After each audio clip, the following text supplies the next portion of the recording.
So what will this carbon radical react with next? More alkene starting material.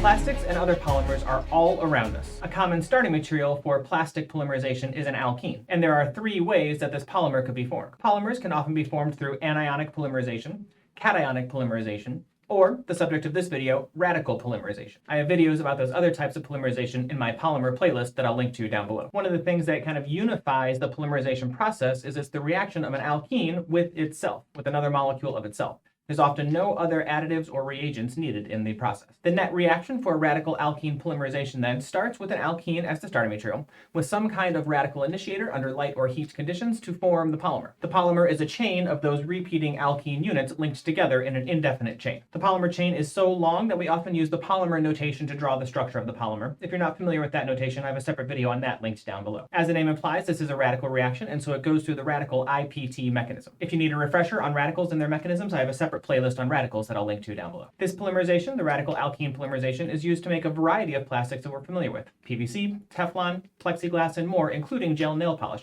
If you wonder why you have to slide your hands under the UV light while you're getting gel nail polish, this is why. You are doing a radical organic chemistry reaction on your fingernails every time you get gel nail polish. Let's look at the mechanism then for the polymerization reaction that forms polyvinyl chloride from vinyl chloride. Because it's a radical mechanism, it starts with the initiation step. The initiation step adds energy either in the form of light or heat to break the weakest bond in a homolytic bond cleavage. The weakest bond will be the oxygen-oxygen bond. So the first step of this mechanism is going to be homolytic bond cleavage of the oxygen-oxygen bond to form two oxygen radicals. There is a second initiation step, which is a bit unusual for two reasons. First, we don't often see radical reactions that have two initiation steps. And second, we bring in the carbon-based organic molecule in the initiation steps. Typically, we don't see that until the propagation step. What's interesting about this reaction is there is no other additives or reagents. We don't use Br dot as our propagating radical like we typically do in radical reactions. So the second initiation step sees RO dot do an alkene addition to the alkene starting material. We're going to form a new bond between oxygen and carbon. We need 2 electrons for that bond. We'll get 1 electron from oxygen dot and 1 electron from carbon dot. That will form the new oxygen-carbon bond. We need to account for all electrons, so when this pi bond breaks, the other electron will go to the most stable radical position, and that will be the substituted position on the former alkene. And that forms carbon dot as a new radical, and carbon dot is our propagating radical in this reaction. That's also unusual. That brings us to our propagation sequence, where we have the carbon radical react with something. Now, I've drawn R here. That's not a typo from before. I'm going to leave this as generic R, and I'll show you why in a second. The question is, what will this radical react with? This is a question I often ask my students, and they sit there and ponder for a little bit. Some will say more of the epoxide or more RO dot. It can't react with RO dot. That would be a termination step and not a propagation step. It can't react with more peroxide because we add it in such a catalytic amount, such a small amount, that there's hardly any of it left at all. So what will the radical react with? Imagine you could magic school bus your way down into the flask and watch the reaction as it occurs. What is around you in the flask? You've got carbon dot, a very little bit of it because radicals don't form that often. And really the only other thing that you have around is more alkene starting material. By far the most abundant thing in the flask is more alkene starting material. So what will this carbon radical react with next? More alkene starting material. The carbon radical will do an alkene addition with another molecule of itself. We'll form a carbon-carbon bond between the carbon radical and the alkene. We'll need 2 electrons for that bond. We'll get 1 electron from carbon dot and 1 electron from the alkene. We need to account for both electrons in the former alkenes. When the alkene breaks, the remaining electron goes on to the most stable radical position, which will be the carbon that is substituted. That forms more carbon radical, which is the propagating radical in our system.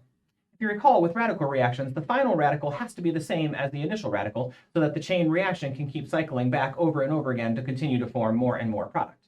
But this radical doesn't really look like this radical. And that's why I used R here in this structure. If I take this structure and I kind of append the R group, if I add on the next 2 carbons into the R group, I kind of suck them into the R group, and I redraw this molecule as an equivalent molecule, the 3 lines mean is equivalent to, I can append these 2 carbons into the R group and make the R group bigger, and then just leave on the final 2 carbons as the new carbon radical. And now this radical is the same as this radical. We go back, we add to another alkene that forms a little bit longer chain. We suck that group into the growing R group, and we have the new carbon radical, which goes back, adds another alkene. We suck that into the R group, and we just keep cycling over and over again, adding on more and more to that chain, increasing the length of the polymer. And this continues pretty much indefinitely. This carbon chain just keeps growing and growing and growing until we start to run out of the alkene starting material. Once we start to run out of the alkene starting material, the reaction terminates. How it exactly terminates is a little bit more complicated than you might expect. It can certainly react with another carbon dot of itself and do a carbon termination. It can react with another oxygen dot to put another oxygen on the other side. But there are actually more complicated termination steps in polymer land that I'm not really going to get into in this video. If you go on to take a dedicated polymers course or an advanced organic chemistry course, you might dig into some of those termination steps in a little bit more detail. The other aspect of this that I'm not really going to go into in this introductory video is we technically form a new stereocenter every time we add on a new carbon chain. Controlling that stereocenter can be very important for the type of polymer that you form. Its properties, its melting point, how it deforms, all of these properties of polymers can somehow be affected by the stereochemistry of each additional group you add on. As it stands, each group could be variable, so we can end up with a complete mixture of wedges and dashes all the way down the chain, which would not be very controlled. There are ways now to control the stereochemistry of the polymer formation, and I'm not going to get into any of those today either. The only termination events that I'm going to mention here are traditional ones that we would think of from our previous explorations into radical reactions.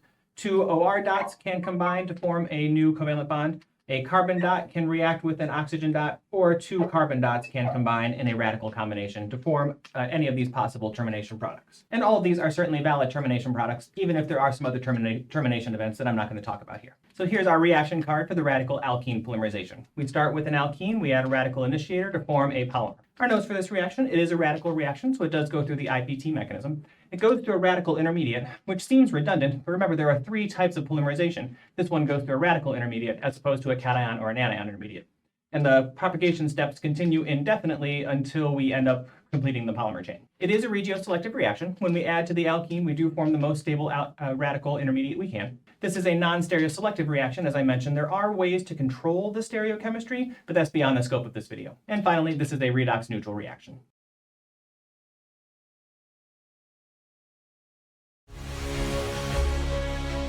Thanks for training with us today, ninjas. Check out this other content to see if you can level up even further. As always, don't forget to like and subscribe.